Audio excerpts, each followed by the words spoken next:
બધા ડિસ્ટ્રિક્ટમાં practice match ચાલુ છે, પ્રેક્ટિસ મેચ રમાડીને પ્લેયર સિલેક્ટ થાય છે, તો મોરબી ડિસ્ટ્રિક્ટ એકમાં જ કેમ અલગ પડે છે?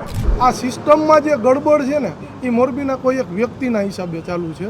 તો હવે મોરબી આખું બરાબર મહેનત કરે છે, એસોસિએશન મહેનત કરે છે, પણ કોઈ એક વ્યક્તિ આમાં ગડબડ કરે છે, ભ્રષ્ટાચાર કરે છે. કે જ્યારે સિલેક્શન થવાનું હોય છે ત્યારે 2 દિવસ અગાઉ જ ખબર પડે છે કે 2 દિવસ પછી સિલેક્શન છે.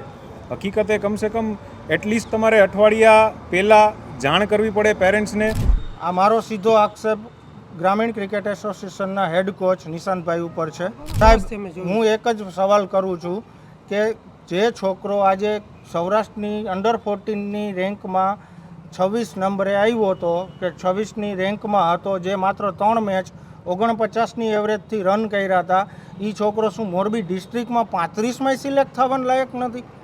અને બીજી વાત એ કે છોકરાઓ અમારા નથી થયા એ પ્રશ્ન નથી, પણ છોકરાઓ જે થવા જોઈતા હતા ને એ નથી થયા એ મૂળ પ્રશ્ન છે. રીસિલેક્શન નહીં થાય તો આની આગળની પ્રોસેસ અમે ખુદ બધા એક મોરચો લઈ અને હેડ કોચને પણ એકવાર મળશું અને વળી પાછું અમે પ્રમુખને પણ મળવાની તૈયારી છે. આંદોલન કરશું. એસોસિએશનમાં બી આપેલું છે કે આપણા હેડ કોચ ઓલરેડી ભ્રષ્ટાચારમાં દંડાયેલા છે, છોકરાઓ પાસેથી કરપ્શન કરવામાં દંડાયેલા છે, તો એને અગેન શું કામ, શેના માટે રિપીટ હશે? અને આજે જે મુદ્દો છે એ બી એ જ છે. તો આના માટે અમે કાંતિભાઈને ઘણી વખત રજૂઆત કરી છે, અલગ અલગ માધ્યમથી રજૂઆત આવે છે, તો છતાં બી આંખ આડા કાન કરે છે. તો ક્યાંય ને ક્યાંય આ ગ્રામ્ય ક્રિકેટ એસોસિએશનમાં અત્યારે મોટા પાયે ભ્રષ્ટાચાર ચાલે છે. તો આનું જો નજીકના ભવિષ્યમાં નિરાકરણ નહીં આવે, ઘણા બધા એવા પ્લેયર છે જેને પોતાનું ક્રિકેટ 10-10 વર્ષથી આ ચાલુ હતું અને અત્યારે બંધ કરી દીધું છે.